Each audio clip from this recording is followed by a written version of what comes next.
তো আজকে তোমাদের বলবো ভাষা সম্বন্ধে। ভাষা দুই রকম, একটা মাতৃভাষা আর একটা বউয়ের ভাষা। যারা বিবাহিত তারা ব্যাপারটা জানো, যারা না জানো তাদেরকে আজকে জানাই দেবো। তো বৈশা শুনছে কি হয়েছে তোমার? কিচ্ছু নাই। এই যে বউ যখন বলবে যে কিচ্ছু নেই, তার মানে তখন তোমাকে ধরে নিতে হবে যে বউয়ের কিছু না কিছু হয়েছে। আর যদি তুমি ধরতে না পারো বা বুঝতে না পারো, তাহলে তুমি ওই দিনকার শেষ। ও কালকে বন্ধুদের সাথে ঘুরতে যাবো। তোমার ইচ্ছা ও। এই যে করো না তোমার ইচ্ছা, এটা মোটো কিন্তু তুমি তোমার নিজের ইচ্ছা ভাবে নিও না, তাহলে তুমি এটা সব থেকে বড় ভুল করবা। এটা তোমার ইচ্ছা মানে তোমার এর মধ্যে ইচ্ছা থাকতেই পারে না, এর মধ্যে যা ইচ্ছা আছে বউয়ের ইচ্ছা। বউ যখন বলবে যে ঘরে কিছু রান্না নাই, তার মানে কি ঘরে রান্নার সব কিছুই আছে, বউ রানবে না। আজকে তোমাকে বউকে নিয়ে আজকে রেস্টুরেন্টে খাইতে যাইতে হবে। কি গো অন্ধকারে দেখা যাচ্ছে যে? আমাকে একটু একা থাকতে দাও না। যখন বউ বলবে যে আমাকে একা থাকতে দাও, তখন ভুলেও তুমি ওরে একা ছেড়ো না।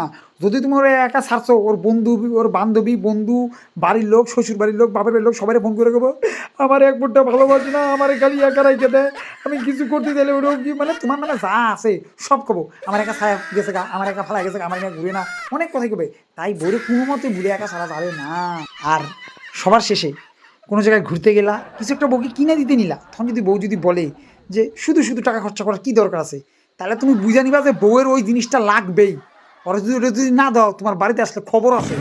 তাই বউ যখন করবে যে শুধু শুধু টাকা নষ্ট, তাহলে মনে করবে তোমার বউ কিনে দিতে কইতেছি ইনডাইরেক্টলি। ঠিক আছে, তো আজকের জন্য বউয়ের ভাষা এইটুকুই।